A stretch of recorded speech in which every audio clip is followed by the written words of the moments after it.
Pinapalakas ng Philippine National Police ang integridad, disiplina at kapakanan ng mga pulis sa ilalim ng Integrity Monitoring at Moral and Welfare Components ng PNP Focus Agenda para sa 2026. Layunin ng mga programang ito na paigtingin ang profesionalismo, pananagutan at etikal na pamantayan sa hanay ng kapulisan. Ayon kay Acting Chief PNP Police Lieutenant General Jose Melencio Nartates Jr., hindi lamang pagpapatupad ng mga patakaran ang focus ng PNP, kundi ang paghubog ng kultura ng accountability, malasakit at katatagan.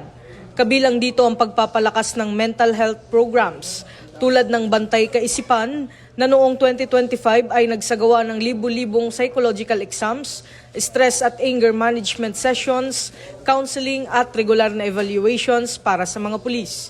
Pinatitibay rin ang liderato sa pamamagitan ng One-Day Squad Leaders Summit at True Leaders Heart, habang pinalalakas ang operational accountability sa Squad Weekly Interactive Meeting o SWIM na lumampas sa itinakdang target. Nagbigay naman ang PNP Chaplain Service ng espiritual at emosyonal na suporta sa libu-libong tauhan sa buong bansa. Binibigyan diin ni Police Lieutenant General Nartates na ang kombinasyon ng preventive care, patas na disiplina at reformation ang susi sa mas matibay na PNP sa 2026. Isang organisasyong may integridad at malasakit patungo sa bagong PNP para sa bagong Pilipinas, serbisyong mabilis, tapat at nararamdaman.